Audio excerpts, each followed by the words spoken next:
Electricast. Welcome to Psychic Visions Podcast. This is your host, Jason Zook. And this is Megan Kane. We're in the midst of a spiritual revolution. Our mission is to share and explore mysteries of the paranormal universe with our guests and you, our listeners, as we discuss healing, spirituality, life after death, and more. Psychic Visions Podcast, more than meets the eye.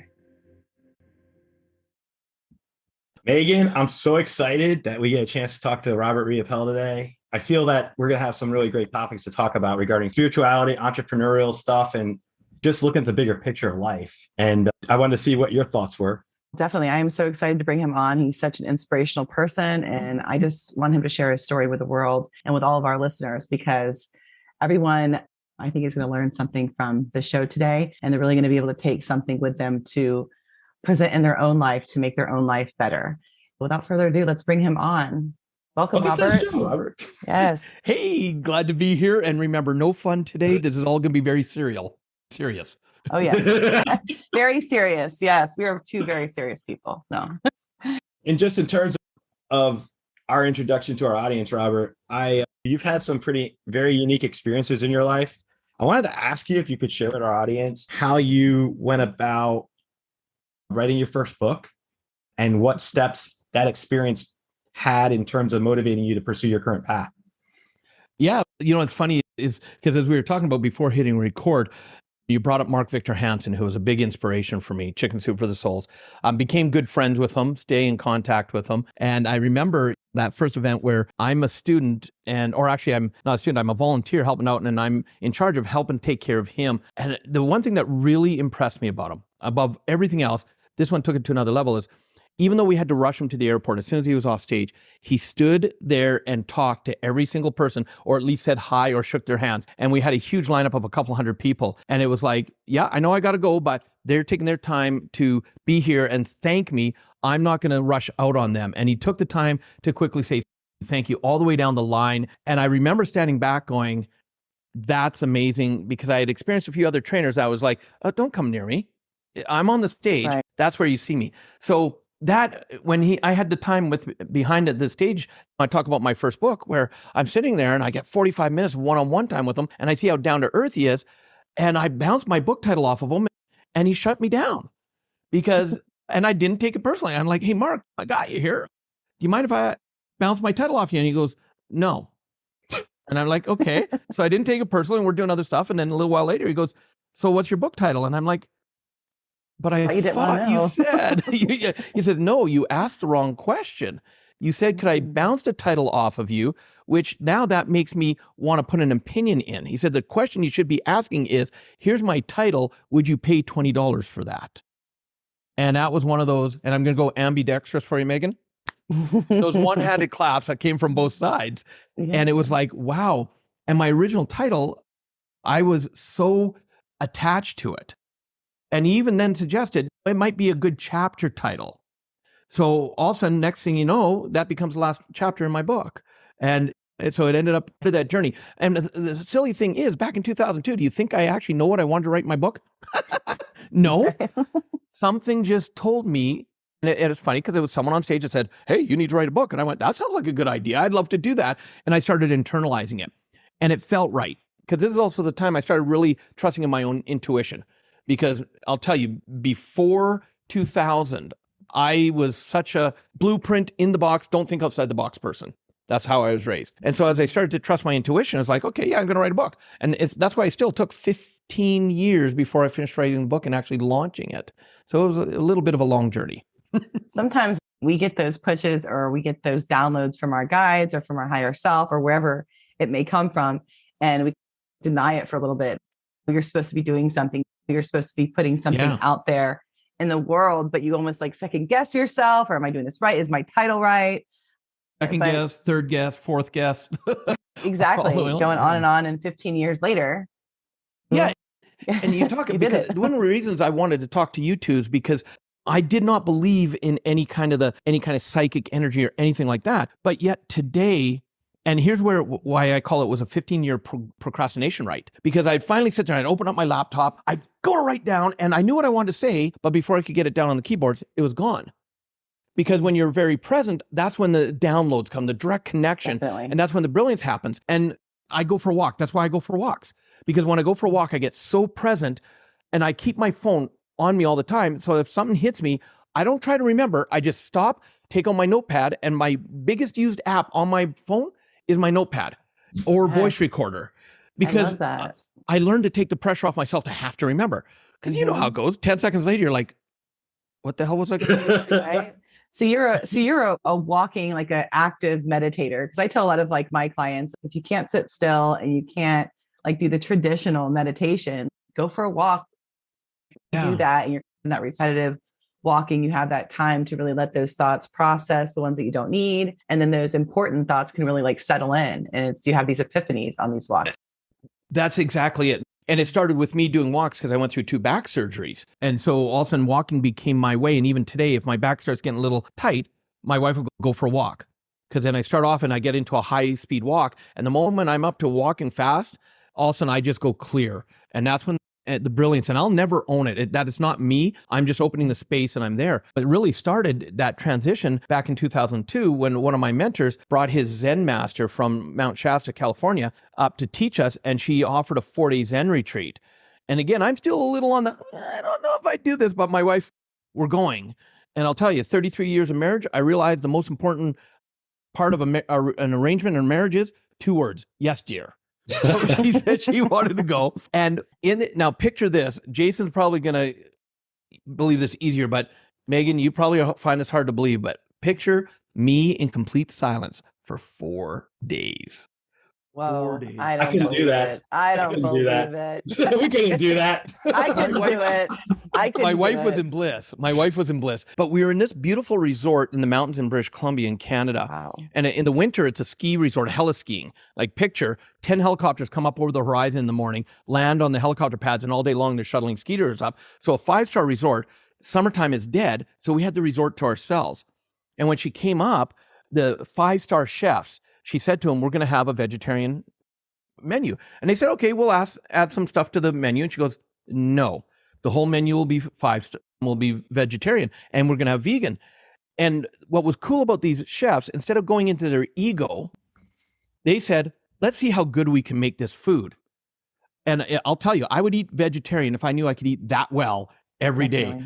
They blew her away. She's like, I need to bring my monks up here to learn how to cook because this food is amazing. So we're doing this 4 days of silence and meditating, and I'm struggling in the postures and all that. And I had a question keep coming in my head. And that night we could do a Q&A session with her. And I didn't have the courage at that time to ask the question. But one of the other women, she said, Sherry, I've got a question. She goes, here in this environment, it's so much easier to meditate, do the 20 minutes at a time and all that. She goes, but when I go home, I got kids. I got a business. I got things I got to do. I can't sit there for 20 minutes and go, and meditate. She goes, what do I do? And Sherry's answer changed my life. She said, meditation is you're doing where you're absolutely present with it. You're meditating. So as an example, I'm here with you two right now. Am I aware of everything else that's going on? Yes. But because I'm here present with you, I'm actually meditating. So my goal now is how much can I actually meditate in a day? And this has really helped with relationships because I can be on the other side of the world doing trainings, come off the stage after 12, 13 hours on stage, tired as can be. But my wife and I have an agreement that we get on FaceTime for at least 5 minutes. And even though it's like midnight, 1 o'clock in the morning, my time, 5 minutes, and we're so present with each other, that quality of time, and we drift. Everybody does. Mm-hmm. But we have instead of getting upset at each other, we simply will look, and if we see the other person drifting, we just simply say, come back to me. And that's a signal to say, hey, I see your mind somewhere else. And so every day with my students, with my audiences, in my day-to-day, with my animals, with my wife, with family, I'm practicing how present can I be. So I meditate constantly because I don't want to be the person that I'm here, but my mind's 1,000 miles away, if that makes sense. Definitely. Absolutely. I love that. Come back to me. I'm going to have to use that with my husband. Or actually, he'll have to use that on me. I'm the one who's, where'd she go? So that's awesome. I love that. I was going to ask you, because I know you have a lot of references in your stories and you talk about your wife. Before you met each other, did you feel like you had a soul connection with one another, like a special Oh, hell soul no. relationship. And I want to see if you can talk about that to our audience, because I believe heavily in that myself. Yeah. Like most men, I'm pretty clueless. I shouldn't generalize all men, but I was clueless. My wife and I have known each other since we were 13. And even though I knew her, I didn't notice her. And for 2 years, she tried to get my attention. And so it came to a point when we were 16, all of a sudden that's it. She saw me flirting with another girl. And she's like, okay, dude, I'm going to get your attention. And we were playing touch football, and I'm the quarterback, and I'm going for a touchdown. I'm running my butt off. I'm about to get a touchdown. And all of a sudden she tackles my ass to the ground. And in my mind, I'm like, who the tackled me? This is touch football. Until I turn around and I see it was a girl, and I'm like, oh, because in my mind, I think it went, if she can tackle me, she's got to be awesome. And we started dating the next day. And 3 years later at 19, we got married. Wow. Wow. You don't hear those stories often. No. That's amazing. That's definitely a soulmate. Yeah. And 1 month from today of this recording, 1 month from today is our 33rd wedding anniversary. Wow. Happy early anniversary. And that's a synchronistic number too. So that's awesome. I love that. Oh, love 3s, 6s, and 9s. So she pretty much has been your companion through all of these experiences and seen you go through the transformation. Because you had said earlier, you grew up almost atheist because your parents were both raised in such religious families. Before the recording, you had said that. So can you explain us a little bit about that, like your spiritual upbringing, and then how it transformed into what it is now? Yeah, my mom, she young at 18, she got pregnant, and then she had my sister, and then my dad met her, and 6 weeks later they got married. And both families were not happy at all, because he's second oldest of 10 kids in a Catholic family. My mom was one of 8 in a Protestant family, and basically got disowned by both families. So they moved us to a whole different province, and that's where I was born. And all of a sudden coming up, we were made to go to church until we were 10. At 10, it then was our choice if we wanted to or not. And I always looked at my grandmother as a Bible thumper, because every time we were there, it was like, have you been saved and all this. And years later, I realized that was all me. That was absolutely all me, because I kept looking at it as, what's with this? What, these families didn't like our family because of a choice they made. So basically, screw them. And that's kind of the energy that our whole family had. But then as I started to learn about me and to really do that deep dive and start unblocking the crap that I had held on to, I started having some of the most amazing conversations with my grandmother, because all of a sudden was hearing her. And I realized I always believed in a higher power. I always believed in God. And I did realize I'm very spiritual, and especially today, because I've traveled all over the world and I've experienced all these different religions. And I look for the commonalities. I look for the beauty in them all. And that's what I love. And so that's the 22, 23, no, actually about 28 to really come into the fact that, you know what? I do believe in God, and I'm very spiritual, and I let the other crap go. That's amazing. I went through something similar. My dad was from a Catholic family. My mom was from a Baptist family. I went to church, same thing, till 8 or 9, 10, and then just stopped going. And from there, I had to find my own way. And I certainly did. But so that's interesting, because a lot of people, I find that when I found spirituality myself is when my life really started unfolding and the good things started happening. I stopped focusing on the negative or bad things happening to me and focusing on what positive I can bring from that. And that's really what spirituality is for me. It's like that positive, it's that relationship with my higher self and that positive thinking, and also listening for that stuff and being able to identify what is like your monkey mind, what is overthinking, what's anxiety, what's those negative thoughts that are there to antagonize you creeping in, and what is the reality of what's going on? What can you compartmentalize and really take from the experience and then grow from that? And I feel like you've taken all of these experiences and really share all the different facets of Robert, because you have so much going on. You have so many cool stories, and you've come such a long way. So I'm just curious, what is the most profound spiritual experience that you've had that was like, whoa, like your most woo-woo experience, as you would put it, or your most like out there, okay, this is it. I'm not atheist anymore. This is it. this is where Yeah. my life changed for the better. Do you have a moment like that? Oh, no, not at all. You know, when I started doing in 2001, when my wife and I were first introduced to personal development, a whole new concept coming from, again, families that are really closed down to that. They even to the point are like, did you guys join a cult? What's going on here? And when we'd gone from over $150,000 in debt to retiring financially free in a 9-month period, because we started doing the work and we started taking action. And so we're like, if a cult is something that makes you happy, financially doing well and following your passions, yeah, I'm in a cult then. Yeah, absolutely. You want. And we had done an amazing 5-day camp, and we were at this camp during 9/11. Wow. And I'm Canadian. Like when 9/11 went down, you were there? When it went down, yeah. Wow. And back then, cell my phones God. aren't what they are today. No. We didn't even know what had happened. And it was the first time we had a bunch of Americans in this kind of a camp across the border. We were in British Columbia. And all of a sudden that night, it wasn't until that night that someone got a call from a family member that worried about them. And did you hear what's going on? And in that moment, the world changed for us as well. And in that camp, I met an amazing man who he was offering 2 other programs. And his one program that he was offering, my wife and I are like, no, we're not doing it because we can't go together. Because his one rule was you can't be at the program with anybody that you know, because it's going to be a deep dive into who you are, who you truly are at the roots. And my wife and I have always done everything together. We do work together. We play together. That's us, right? So we're like, your best friends. No. Yeah. We're like, hell no, we're not going. But we signed up for his other program, which was about the masculine and the feminine, how they dance together. And that, when we were at his training, and it changed our lives because it took our great relationship and took it a whole new level, because now we understood how and why we interacted the way we did. As an example, my wife, being the youngest of 5, raised by a single mother, her mother taught her kids, especially 2 daughters, you don't rely on a man. And so when my wife and I got together, even though her core is feminine, she was always in her masculine, which then in the relationship put me automatically into my feminine. And so we were both out of core. And even though we made it work, it just wasn't right where it could be, if that makes sense.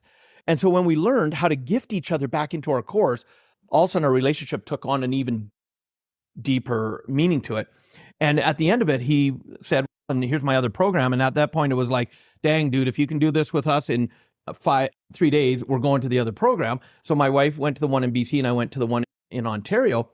And in that 3 days, we did very deep dyads, 11 45-minute dyads a day, where you're asking one question: tell me who you are.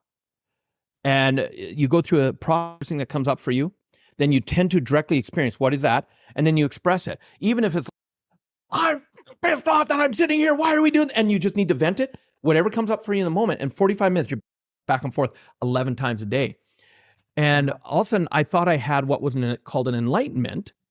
And I went up to him, because all of a sudden I'm like, whoo, that was amazing. I just got enlightenment. And he sits at the end, and I go up to him, and he's like, oh, tell me what's going on. And I just went into this whole thing about how I truly, for me, for the first time, I really experienced the depth of the love my wife has for me. I just got it at such a level.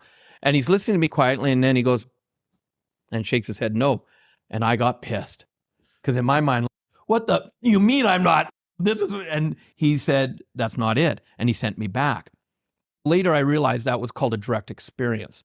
When I really got to truly directly experience her actual love for me, even on a deeper level than I'd ever got, it just was in every cell of my being. And it was a day and a half later, I ended up going through an enlightenment, in which was, all of a sudden, it was me realizing who I was, because I was a people pleaser. Like, you talk about Olympic sport, gold medalist right here. And when all of a sudden I realized, this is me, whether you like me or you don't, this is me. And all of a sudden that's where my life totally went in a whole different direction, because I quit thinking I had to please everybody. And all of a sudden the energy I had, all of a sudden the people that I was able to release out of my life because they wanted me to be a certain way. And then more importantly, because I opened that space, the phenomenal people that have been attracted into my life that love me and like me for who I am, not who I could be or should be. And what a difference in my life. Wow. Yeah, that's because a lot of us grow up wanting that to be what everybody else wants us to be, or what the world wants to view us as, or the perfect life, the white picket fence, or whatever it is, our parents, but maybe what our parents want us to be, or maybe our parents want us to be like them, in my case. I mean, then finding your true self, because that's what it is. It's releasing what you think, what you think other people want you to be, and then really going deep and saying, oh, this is who I truly am, and take it or leave it. I'm not going to pretend anymore. I'm not going to dim my light for anybody else or to fit your mold. Well, and that's why Jason and I are aerodynamic, so our light. Best haircuts in the house. Yes. Easy peasy. Except for you, Megan. You got the better one. No, you guys are the sexy Mr. Cleans. Giving him a run for his money. All right. I think that's so inspiring. And you've done these retreats. So I see you've gone on these Zen retreats, and you've done 3-day enlightenment courses. Now, with all your experience, have you hosted your own retreats, or have you thought about doing that in the future with everything that you've learned? Oh, absolutely. And for the first 18 years as a trainer, I was contracting out and doing other people's work. And then COVID changed that, of course. Mm-hmm. And I now work with another aerodynamic dude, Jason, who I want you guys to have on your podcast. We gotta meet him. Really good friend of mine. We've trained for 15 years together in doing camps around the world, 5-day high experience camps. And we're now creating our own material. And we are just finishing creating a 5-day camp that we're doing for someone, where we'll be in August in New York teaching it. And because one of my specialties too, from all this experience, is I'm a breakthrough expert. Meaning, if you can think of the breakthrough, I put thousands of people across hot coals. Bending rebar with your throat, breaking arrows with your throat, walking on glass, whatever you want to do. I've put people across those, and I've done those. And so we're having just a blast creating. And because we're in such a creation mode, when inspiration comes through, because we get into the flow state, which you guys understand so well, when you just clear things up and all of a sudden you're in that flow, what we've been creating is phenomenal. And so we wanted to test it out, and we actually decided to take the data from the 5-day camp and do a 3-day virtual event. And we had 30 people from 9 countries on it, with the intention, we'll do this once, but just to prove our theory. And it was using the one process of dyads as part of it, doing a deep dive and helping people realize who they are. And so when we did this for the 3 days, all of a sudden, every single one of the participants are like, we're not letting you guys just do this once. You need to do this. People need this in the world.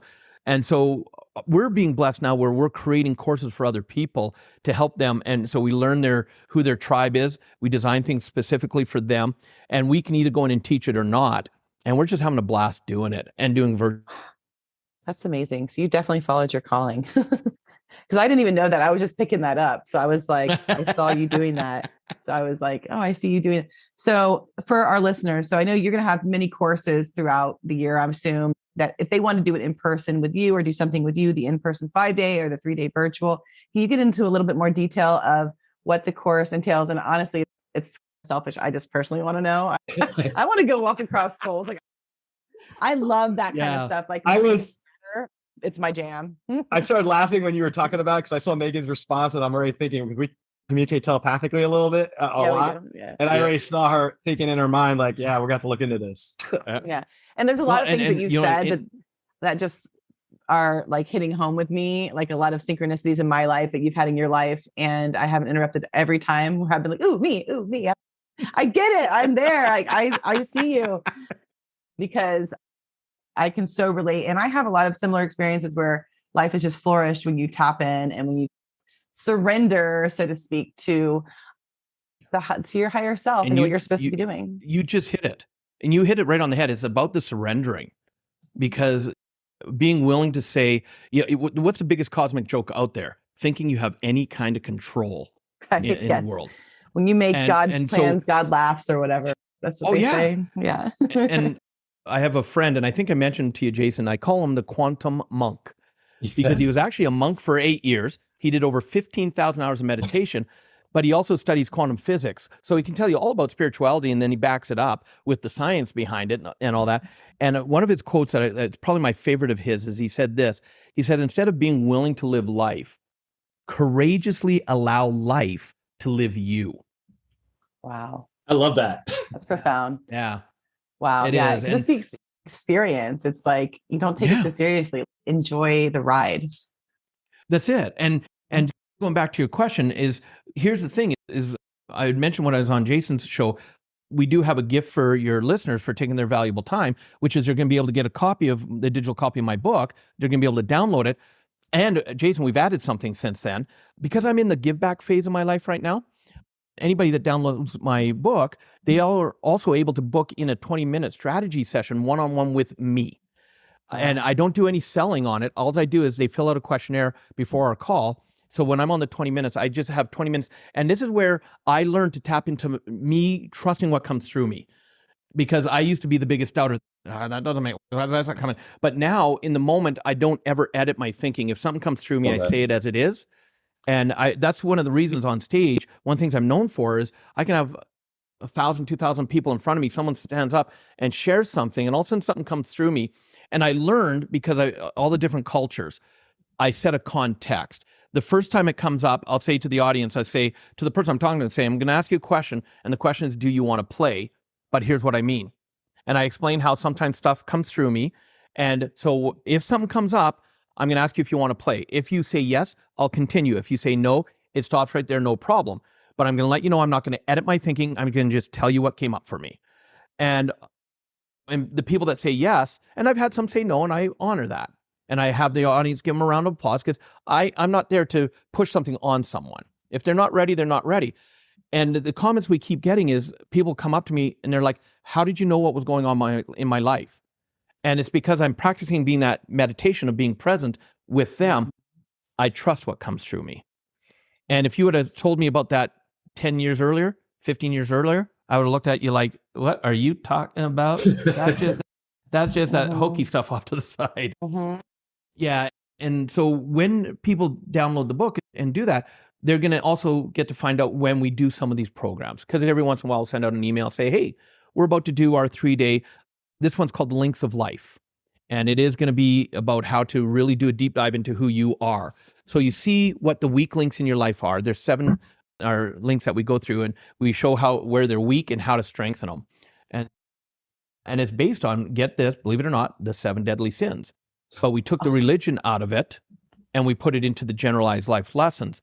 And we did this because the one group we were designing the camp for, very spiritual Catholic families. And so we didn't want to make it religious for them, even though they would have liked it. But so we made it Links of Life and modeling it on and the people have just been responding like crazy to it. That's really genius. It's absolutely genius. Because with a title like that, you're going to get people from all walks of life. You're going to get the super hardcore Christians. You're going to get the kind of people that are like sacrilegious, little funny. Let's see what this is about. You're going to get the people like scared. They're like, oh, like, what's this? You're going to have, and then with all that, you're reaching all these different types of people and then bringing them all to this one concept. And it's opening them up to a different way of thinking and a different way of receiving the information. Because I know when I was the same way, I was in denial for a while when I was receiving information until I had people around me who were readers. Like I would hear things pop in my head that I wouldn't repeat. And then someone in front of me would say it, like channeling my grandmother or someone like, oh my God, it's not who was repeating stuff in my head. Because I think a lot of the times where I would have these amazing thoughts and ideas, it's actually being guided to me. And then when I act on it, something really beautiful happens. And while we're on the subject, because you have accomplished a lot. You've gone from debt to being super financially stable with even more to share with people.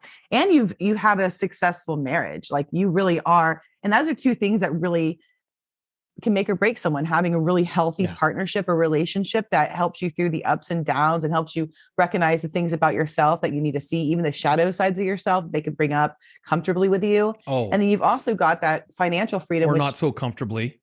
Exactly. You've also got this financial freedom, and now you're able to share. I'm curious if you've ever done or would do, this is really off topic, but would you ever do a marriage class like with your wife? Would you ever do something? Because I know you said you like to work with her, because I see you doing something like that at like a retreat and how you guys get through things. Can you share a little bit about that? Because I'm sure the listeners at 33 years married, meeting at 13, that's storybook. That's like the Notebook. That's like adorable. Like you guys are definitely going to die holding hands. You know, like you guys are like, just hopefully not for another 50 years. For sure, another 50 years. That's right. Actually, it happened in my husband's family. He had 2 people together their whole life, and they died within an hour apart in the hospital holding hands. Wow. Yeah, and it happens just like the Notebook. That's how powerful it is. Yeah, it is. And I'll share with you, like even my grandmother, because my mom, who was a twin, she also got bladder cancer. And within a year of being diagnosed, she passed away. And her twin brother, who had no health issues, all of a sudden, a year later, he was gone with the exact same cancer. And my grandmother, she had said she was so distraught about it, and a very powerful woman in her, just her faith and her mindset and that. She said, I want one more family reunion. And so we had it in August of the year we had it.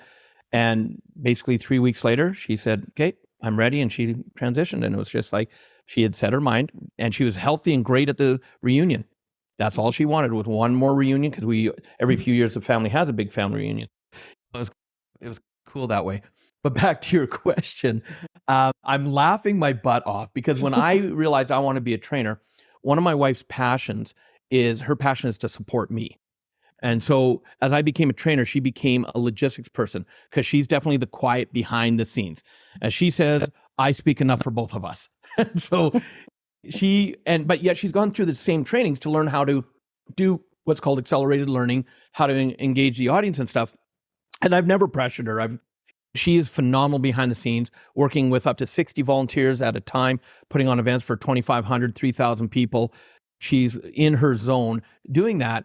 And it was a number of years ago where they took one of the courses that we were already teaching and they changed it into a new course. And on the Sunday, they did what was called the 7 pillars of relationships. And all the other trainers that were training it throughout North America, their wives would join them for that piece on the Sunday morning. And so I had no attachment. I was about to teach one in Toronto, in Ontario. And I asked my wife, I said, you're going to be on the trip with me. I said, I think it would be powerful to have you up beside me. And she's, no, I let it go. I'm good with that. And because I didn't press it, she got a little more curious. And because she watched some of the recordings of the other trainers doing it with their wives, she goes, but I don't know what to say. And I said, honey, you will when you're there. I said, I'll cue it up and you just give your thoughts.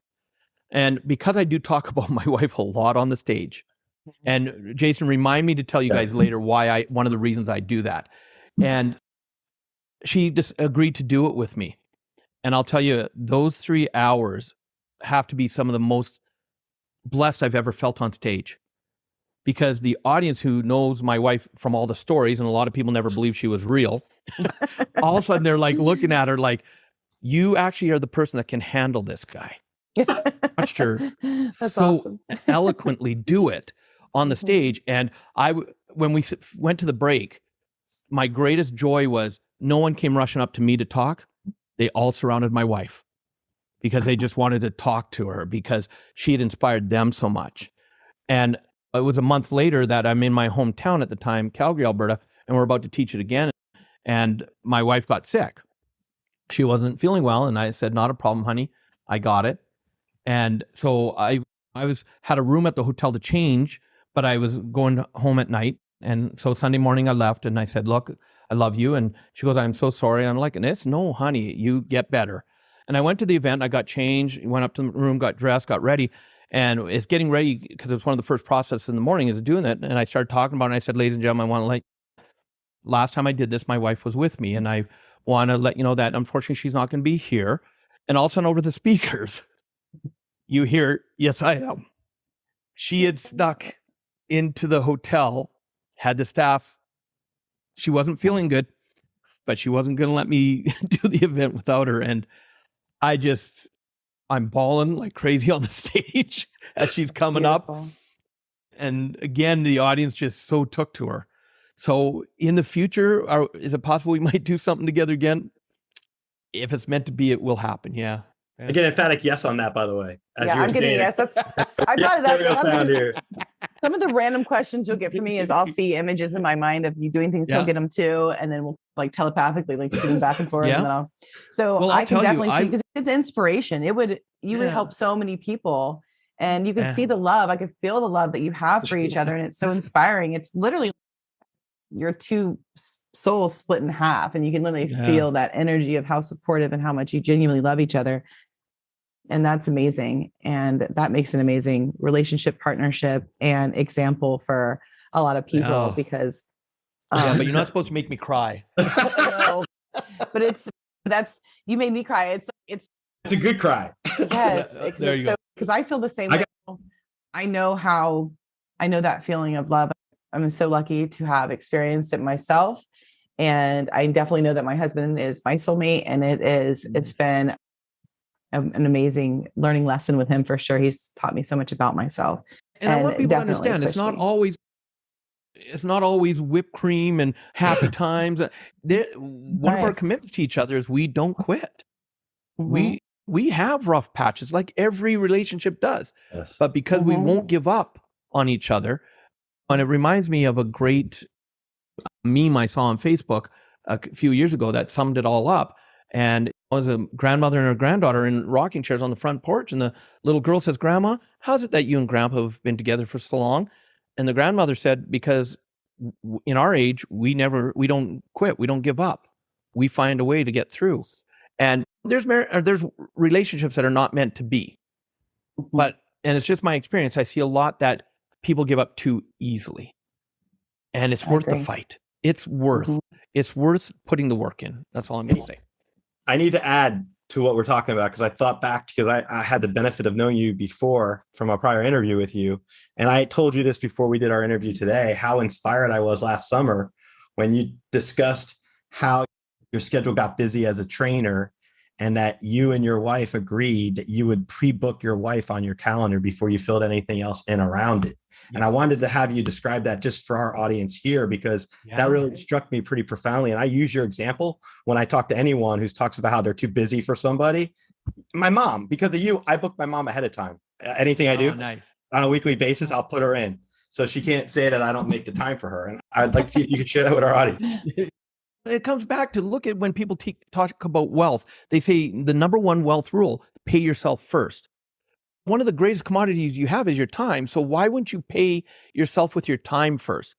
Instead of waiting to see what I have left over, then that's when my family gets it. That's when I get time. No. So on our calendar, before we book anything else, we call it our pamper pieces or our balance pieces. We'll book in time for each other, time for ourselves, time for family, time for fitness, for our health and all that. Because once it's on the calendar first, now we can put the other things in place. Now we can sit there and say, okay, I've got this meeting or I've got that. And doesn't mean it never gets changed. We have some rules around that. Something can only ever get put it on first. And if we can change it once, and the rule is if you end up wanting to change something you've put on more than once, then you've got to really look, is it important, or is it, because if it's that easy to keep pushing, obviously there's a reason why we're giving it permission to be changed. And it's just a habit that you create. And it's an agreement, plain and simple. Look, Jason, I believe you're a lawyer, right? It's a binding agreement. Definitely. That we have in place. Yeah. I love that story. I love your anecdote about that. As I said, one of the things I love the best about having a podcast with Megan and having amazing people like you come on the show is being inspired and learning from your experiences. And I think you sharing these details is going to inspire our audience, because of everything that we're talking about is so interconnected and synchronistic. And I just think it borders on like common sense to say to each other, yeah, if I love you and you're my life partner, I want to make you my number one priority before I even fill in my work and anything else. And that's a great way to look at things. Absolutely. And it's so easy. And it's just conditioning that we get thinking that other things are important. And look, life happens, stress happens. And you don't, as we talked about earlier, you don't have necessarily control of what happens in your life. The one thing and the only thing you have control on is how you react or respond to what's happening in your life. And you can either sit there and get upset and pissed off, go into the victim role, or you can say, okay, it didn't work. What am I going to do about it? Or how can I adjust it? Or what can I do different? And that's where every day in my life, I'm always coming from that curious stage of why did this happen? So that once I'm in curiosity, I can learn from it and then make decisions based on that, instead of making decisions based on emotion of being upset or pissed off at someone or whatever it is. And taking that time to just breathe. Breathing is a good thing. Absolutely. I want to ask you about your podcast, if you could share that with us, just what motivated you to create it and describe your goals with it. I haven't recorded an episode in over 3 years. Okay. And what it was is really, I did it for more of a, let's give you the whole thing. As I'm traveling around the world, I could be sitting in a hotel in Bangkok or in Poland, and I've got time. So remember what I said about my phone. I'm always keeping it with me and writing down things that come up. So all of a sudden things would download. I'd brain dump them onto my phone. So I'd be maybe sitting in the hotel getting ready for an event, and I would say, I wrote these things down for a reason, and I'd just turn on my computer and I'd take 5, 10, 15 minutes and talk about it. So out of the 103 episodes I did, only 4 of them were actually interviews. The rest were just me saying, here, I'm in Bangkok today. Here's what's coming up for me. Or I'm in Bangalore, India. Here's what's coming up for me. And one of the reasons I did it was because I didn't want to forget it. Because remember, gone. So because I had a note to jog my memory, I would just speak, never edit, never redo, nothing. Just raw, here's the moment. And then because I'm also an entrepreneur, I've then turned around and since we repurpose the information because I've now got all these recordings. So I'm creating 6 PDF books based on all the recordings because we transcribed everything. And so from there also, it's helping write my new book that I'm working on right now. Instead of me having to remember it all, I've already got it done. Same reason why I love doing podcasts as a guest is because now I'm speaking my books into reality. Mm-hmm. And Jason, even since I think I did your interview, I've now gone on to do about 130 interviews since you and I talked. And so my book is ready to put fingers to the keyboard because I'm not worried about the procrastination anymore of what did I want to say? I've said it so many times. And if I get stuck, I've got all the recordings that can remind me. I remember on this episode, I said something that really caught my attention. What was it? And I can go back and listen. And so I'm using it as the entrepreneur to really repurpose everything and get it out in ways so that I can help people in as many ways as possible. I love that. I'll say this. Great. As you were just saying, I got the word worldwide. I know you traveled around the world, but I feel like you're going to have a project in the future that has worldwide in its title. Something along the lines. I'm just saying what I pick up. Yeah. I'm in partnership with a few amazing people. One, the gentleman I want you guys to have on your podcast, actually 2 gentlemen I want you to have on your podcast. And we're taking a worldwide thing. We're already getting ready to launch it in India and in Brazil as well as North America. And picture having an app on your phone where it's fantasy role play, but you're learning business skills. You're taking the real world business, putting it into the fantasy role play, learning all the different aspects of business, and then be able to take it back into the real world. And you identify whether you're a king, a queen, a bard, or a jester, and you're actually playing a game based on who your personality type in it. And it's going to be a free app, and it's going to be where people actually learn real skills from playing a game. That's interesting because I had a game just like that I recently started looking at called Ultimate Business Quest. That's it. That's it. Yeah, we are so excited about that app. How do you 2 know about it? Dr. Fox. We've had him on the show, and I work with. I recommended you. Yeah, you did. You introduced us to each other, and we've been Megan and I. Travis is amazing, and Michelle. You both are. Yeah, and we are. I'm now on the advisory board, and I'll be on the board of directors soon because I'm excited about what we're doing. And I'm actually powerful. Synchronicity. Mm-hmm. I'm actually talking to him in about 2 hours. Oh, well, touching base. You got to rib them for me. You got to do me a favor, and this is being recorded, so you can say I told you to do it. Is when you get on the call, I want you to say, "I'm sorry, Dr. Fox, but we just had an interview with Robert, and he said that if we interview you, he's never doing anything with us again. And we respect him too much." He will have a blast with that. He will have a blast with that. He says you've been blackballed. Yeah. And I'll tell you, watching that man's mind, the way it works, he just is spellbinding. He is such an amazing person. So I've learned a lot just from the few conversations I've had with him, and I've already taken what I've learned from him and been teaching people in my store, my metaphysical store. And nice. So, yeah, there's so much to learn from all of these. There's so many great minds out there. If you guys, our listeners, a lot of them are on our show. We're so excited. And these are like forward-thinking, thought-provoking people who really help you take the tragedies in your life, the travesties, the things that you think have knocked you on your ass. Sorry, listeners, I said ass, yes.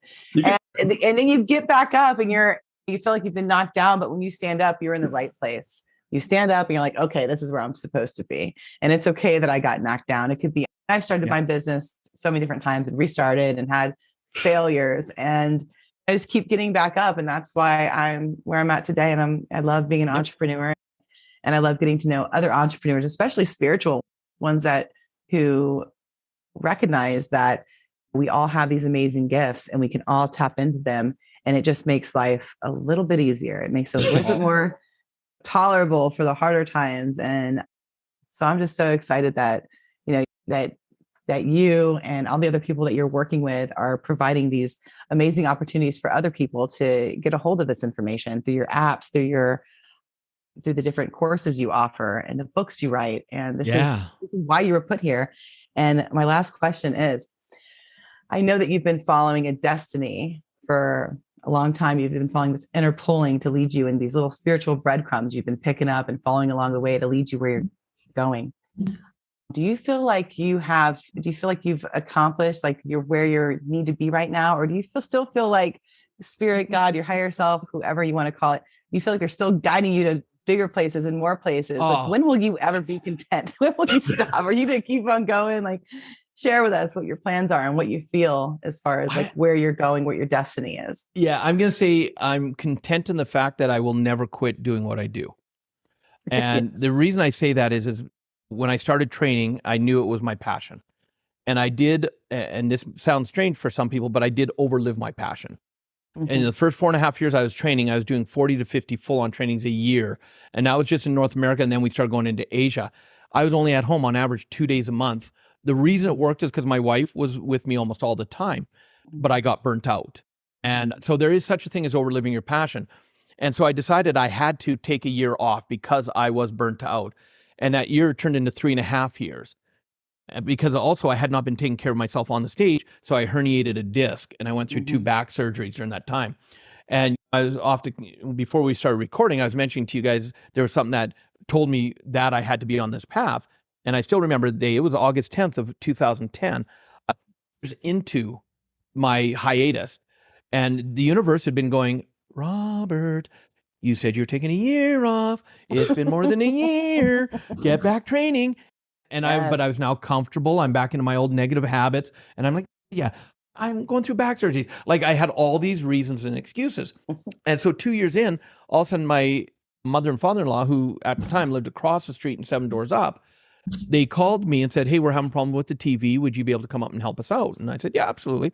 So I walk out the door and there's a playground across from our house and there's about 30 kids in there. I walk across, go up the street, help them out. I'm coming back down the street and I'm about to cross from the sidewalk across the street to our driveway when this couple come walking along and they're walking a dog, a big bull mastiff. And I love animals. I've got a whole acreage of animals here. And so I said, hey, is she friendly? And they looked at me and they said, no, she's not. We just rescued her. We're rehabilitating her. So I stayed where I was and they stayed where they were. And we're talking for a bit. And eventually I knelt down and they slowly brought her to me and I let her smell my hand and I was petting her head, no problem. Petting her neck, no problem. But all of a sudden, the moment I went to stand up, she lunged for my throat. Wow. And from the motion of standing, my chin naturally dropped. So instead of getting my throat, she got my chin. And she's now hanging off my chin and she's trying to drag me to the ground. I'm instantly in shock. And the only thing in my mind is if she gets me to the ground, I'm done. So I stand up and she's now hanging off my jaw. And the guy actually had to physically pry her jaws off. And now it's taking him and his wife, both of them hold her back, and she's lunging back at me. Blood all over the place. Now the only thought in my head is there's a whole playground of kids out there. I said, look, I live right there. Just get her out of here. So they start dragging her up the street and I'm walking across and I'm going out my driveway, blood just dripping like crazy. And as I'm about to go into the door, all of a sudden my mind goes, if I get blood in the house, my wife's going to kill me. It's silly where your mind goes when you're in shock. Right. I open the door. Definitely. Yeah, I open the door and I think I calmly call for my wife, but it was so calm. She comes running and she sees the blood. She's like, what happened? I said, I got attacked by a dog. So she got a towel. She got it to my chin to stop the bleeding. And I'm now safe. I'm past the fight or flight. So I'm safe. So I start to do one of these and I'm about to faint. And my wife knows that if I go down, she can't get me to the hospital. So she looks at me. She goes into what we call her warrior mode. She looks at me and she sees me starting to wobble. And she looks and goes, don't you faint. Get to that car. And I'm like, yes, dear. And when we get to the hospital, if you know anything about dog bites, they don't want to seal up a dog wound because they want any bacteria to flush out. So 3 puncture wounds under my goatee, they just cleaned them up and let them keep flowing. But the dog had ripped through my chin here. And it took 9 stitches to to seal that up. Now, here's my wife. I'll give you an example of her. She's watching the doctor do the stitching, and he had cut some skin because it was jagged, and he's starting to stitch, and she goes, "Doctor, my wife is a speaker, so if you could make it as pretty as possible so it's not a big scar." He undid the stitches 3 times to make it look as pretty as he could. I'm like, oh. So in that moment of the dog attack, my mind could have gone, why did that happen to me? Or it could go, why did that happen to me? And the moment I took a deep breath and I put a different energy to it, all of a sudden a universal principle came to my mind that I've taught students all over the world that says that which is not utilized is eliminated. 1 inch further, it would have got my jugular. And me and my gift would have been gone. And all of a sudden in that moment, I knew I had to train again. I didn't have to train financially because we had taken care of that. But I had to train because it was my gift. And it was in that moment I made the decision, I don't care for the rest of my life. I'm going to keep imparting knowledge and helping people any way I can. And I'm a big believer in the law of attraction, the way the universe works. The moment I made the decision, all of a sudden within 2 weeks, I was getting a phone call asking me to come out of retirement, asking me to start training again. And it still did take 1.5 years to fully come out of retirement because I was going through recovery from back surgeries and that. And I knew I would not put my body through that again. So I wanted more of that balance. And so I created the reality that allowed me to live my passion, have the balance, and still keep doing what I'm meant to do on this planet. It doesn't happen too often where I become speechless, but that story made me speechless and very motivated and inspired at the same time. And wow, I love dogs myself, but I got attacked by a dog as a little kid. It was my ankles, not my jugular almost. And so that's a pretty profound life-changing. It's a scary experience, but it definitely had you face a mirror and say, okay, I have so much more living to do. And there's a reason that I believe there's a reason that I think everything happens. There's a learning lesson behind every experience.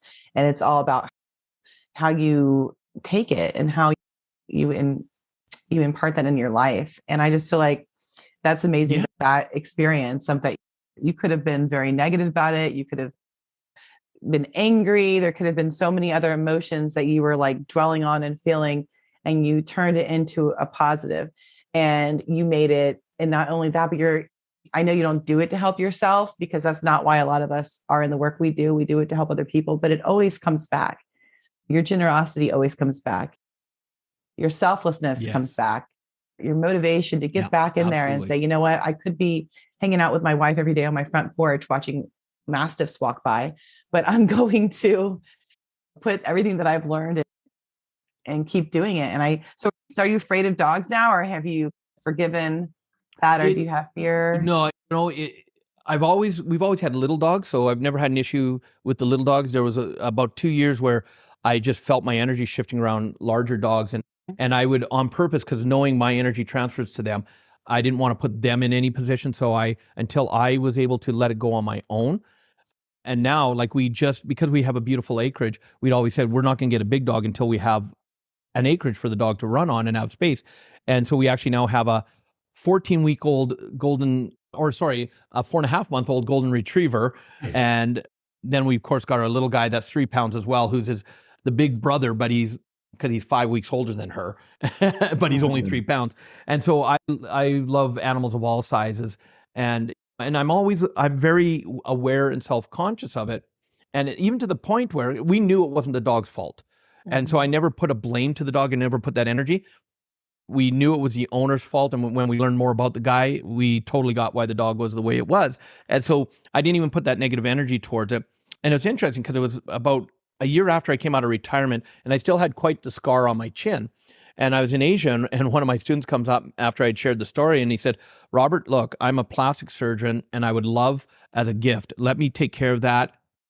And so you won't even see a scar, you won't even notice it." And I looked at him and said, "Respectfully, I appreciate it, but no." And he's like, "What do you mean?" I said, "Are you kidding me?" He said, "Anytime I get comfortable and think of quitting again, I just have to touch the spot. When I'm shaving, I have to be careful to go over it." I said, and that's a reminder that, universe, I do not need any more lessons like that. I got the message. Loud and clear. I'm going to keep on going, keep on checking. I love it. I love that too. Absolutely. Absolutely.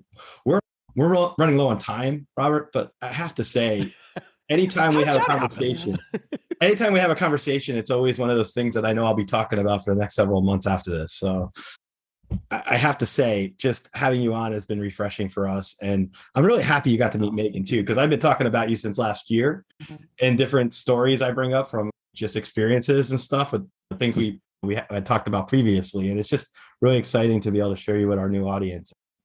And I know that you have big things coming up for yourself, and it's going to be worldwide, the stuff you're going to be doing, and there's a lot of success coming your way. And so, thank you. Appreciate that. And look, anytime you ever want me back, you just have to ask. I love the energy that you guys put across and the way that you're connecting with people. Since you already have Dr. Travis Fox coming on that you're going to be doing, we're going to give you that trifecta. I'm going to get Aaron connected with you as well. Thank you. And there's another amazing young gentleman. He's out of Miami, one of my mentoring students who very successful. As he says, he's a God-made millionaire, and he would be powerful guest for you as well. I think your audience would get a lot from him because he's all about service and how to help people. Yeah. Love that. We really appreciate it. We love you thinking of that. Thank you. Definitely. My pleasure. Yeah. And thank you so much for sharing all this enlightenment with us. Thank you so much for coming on today. I'm so excited. And I know our guests are going to be so excited to be able to download your book and learn about your courses, and possibly even if they do that, get that 20-minute one-on-one with you. So we'll be linking all of that to the show notes. So everybody get ready. It's going to be an exciting ride. I want to go walk on the coals. I'm ready to go walk on the hot coals. We will. I want to do that too. That's like a life bucket thing. That's you just got to do it. Now that we know somebody who knows how to teach it. And I grew up in Florida, walking on the hot cement all day growing up. I pretty much am like, I'm like Fred Flintstone feet anyway. When it comes to that, I'm very. I'll give you a fun fact. A fun fact about that is one of my brother-in-laws, who I actually taught to do the fire walk his first time. He actually now holds the Guinness Book of World Records for the longest fire walk in the world. He's broke the record several times, his own. Yeah. When he broke it, it was like about 197 feet. He's now got it up to over 500 feet. And for people who wonder if it's real, for Guinness, because we were his first fire masters the first time he broke it, so we knew all the rules Guinness had to go by. The coals have to be between 15 and 1700 degrees Fahrenheit to qualify. Oh my goodness. And so, yeah, it is. That's how powerful your mind is. It really is. And you learned that in your class. The first time you did it was in your course. Amazing. So you guys listening, that's someone comes to your class and is setting Guinness Book World Records. And I'm sure if we talked to him, it encouraged him to set more records or to do more things. Because when you accomplish something like that in your life, that seems so like just unfeasible, but for something that seems like impossible to do, and then you overcome something like that, then anything is possible. It just takes that breaking the fear down and getting through that. And that's amazing. Yeah. So inspiring. Break it down. Right. Thank you. I love it. We appreciate you. We appreciate you. I was going to say, Dr. Fox, I'm going to say, we appreciate you, Robert. And thank you so much. And Megan, I'm just excited about being able to share this information with our audience and everything. And so thank you. Yeah. Thanks for having me, you two. I appreciate it. Yes, thank you. We'll see you again soon for sure.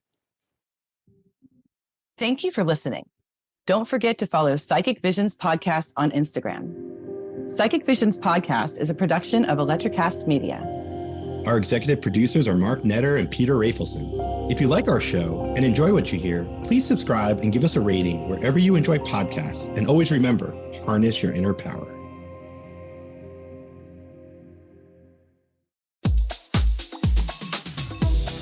For those of you who dream of a world where music and podcasts live together in perfect harmony, now, for the first time, Electricast gives you a magical compilation, Pod Till You Drop, Volume 1, where we give you the best in tunes and the best in podcasts. Feast your ears and hear the culture.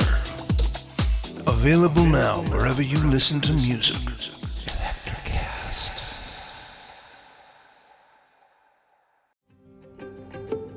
Have you ever wondered what actually happens in Congress every day? Stay informed on Capitol Hill's daily happenings with a concise, factual summary of the Senate and House of Representatives activities from the previous session, free from bias, on the Congressional Record Daily Digest podcast.